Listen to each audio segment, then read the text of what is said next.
So recently in one of my videos, I said that the fulfillment is guaranteed. As I have said it many times that I subscribe to the ideology of the Hermeticism in the book The Chameleon, which says that the all is mind, the universe is mental, and the all, which is the name of God, is dreaming infinite dreams. So infinite, truly, in the true sense, infinite means everything exists right now in the perfect arrangement that you think that you want in one of the dreams of God. And I said that fulfillment is guaranteed because God is dreaming infinite dreams for the very reason that God wants to experience every single thing in every possible way. As Neville Goddard said in many of his lectures again and again, that God descended upon from the infinity to the level of man to become man, to experience what it is like to be a man. Because if you're an infinite being, you have all the things available to you at all times. But to experience something limited, you have to become it. You can't really understand something unless you become it and you experience it. So I said that the fulfillment is guaranteed.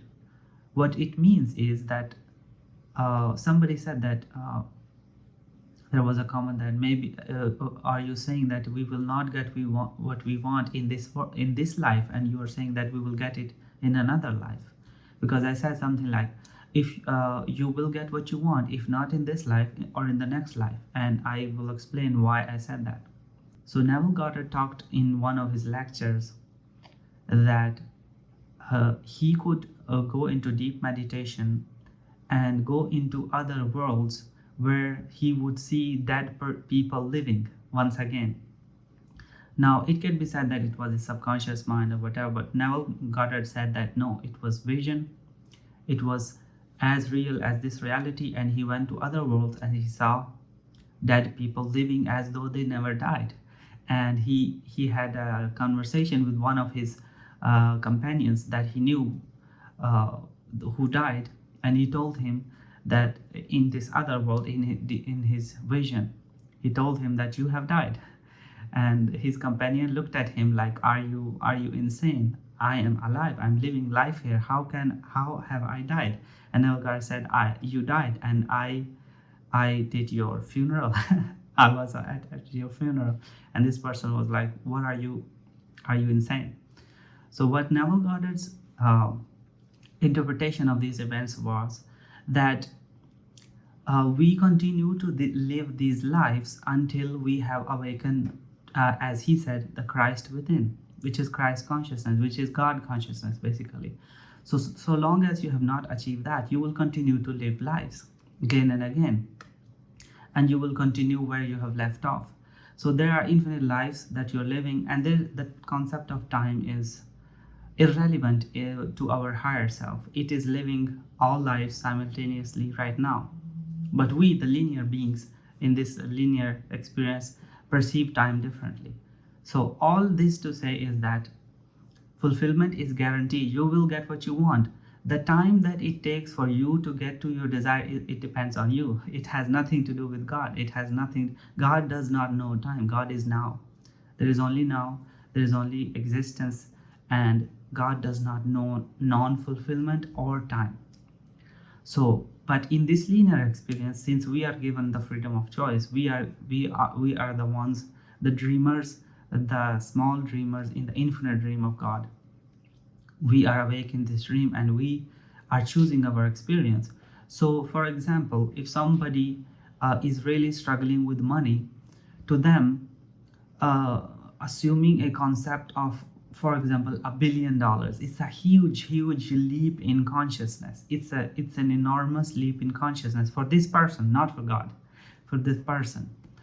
And so how long will it take for you, I'm talking to all the individual people, how long will it take you from going from broke to $1 billion consciousness? It's up to you. If it takes you an hour or a day, you will get that $1 billion in this life.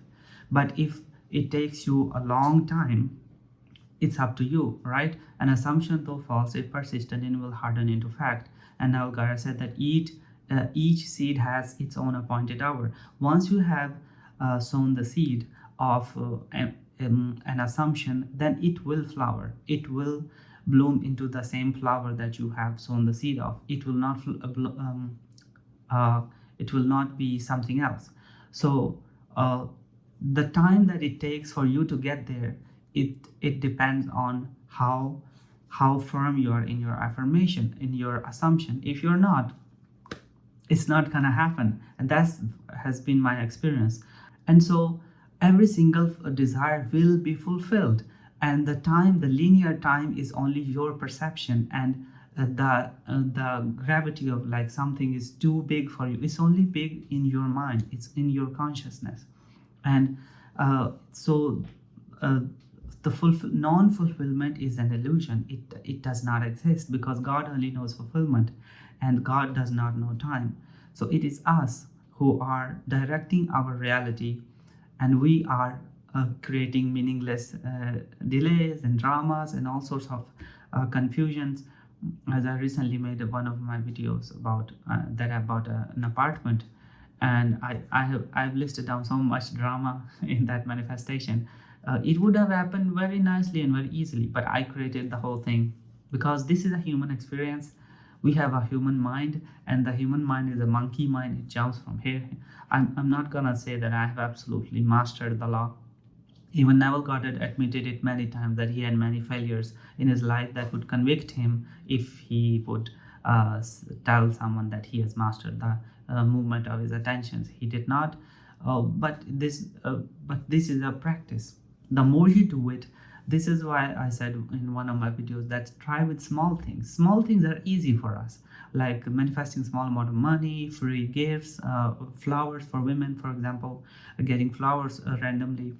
And these small favors, they build up your faith, and then you are able to leap into bigger things in consciousness. Again, there is no big or small to God. It's only in our human consciousness. So if you have assumed something, no matter big or small, and you stick with it, you do not dig out the seed again and again. You say that I am, for example, a millionaire, I am a millionaire, that's it, or I am healthy, and you don't really question the very next moment, oh, am I'm still sick, I still have these problems. And the more you question it, of course you replace your assumption with this fearful assumption, and that's how it keeps on going. And so what I wanted to say was that non-fulfillment doesn't exist. God only knows existence, and God only knows fulfillment.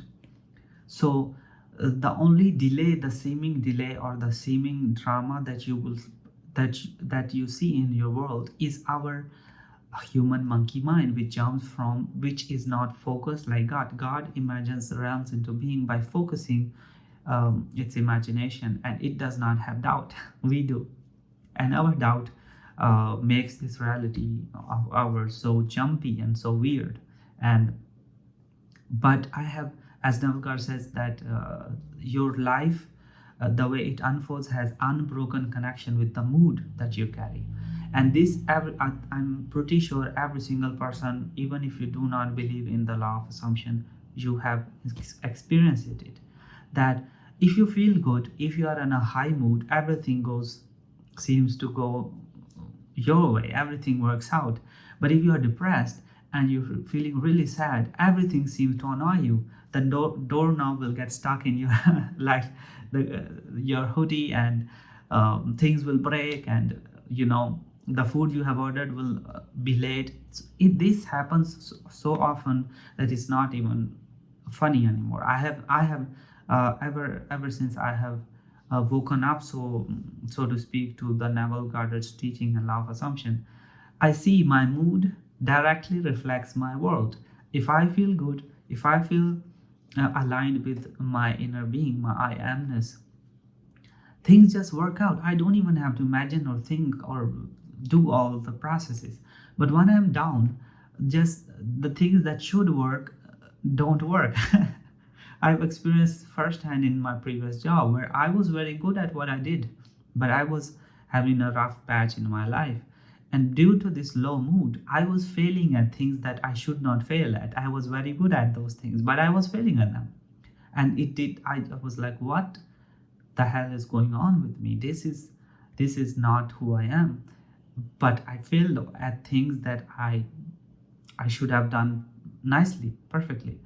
And so the mood, who you are being carries your entire life. The mood manifests everything around you. And so because our mood is not stable at all, we have so much drama in this world. But to answer the question, God does not know non-fulfillment. God does not know time. There is no impossibility to God. It's the only thing, the only challenge, so-called, is the leap of consciousness within man, within us. Can you leap from who you are to this radical change in consciousness? If you can, it will be done. It's as simple as that. If not in this life, if you have not changed yourself in this life, Nalgara says you will start again in another life, and you keep on going until you have mastered, so-called, not mastered, but until you have fully waken up to this reality as being an illusion or dream, and realizing that the one within you is having this experience, and the one within you is one with everything. I and my Father are one, but my Father is greater than I, as Jesus said. So non-fulfillment is truly an illusion of the mind, just like death is an illusion of the mind. And the whole thing is, I don't want to get into too esoterical beliefs, but to make it very simple, can you jump from where you are to where you want to be and be there? Be the person that you want to be, and it will be done for you. Non-fulfillment doesn't exist. So this is it for this video. Until next time, bye.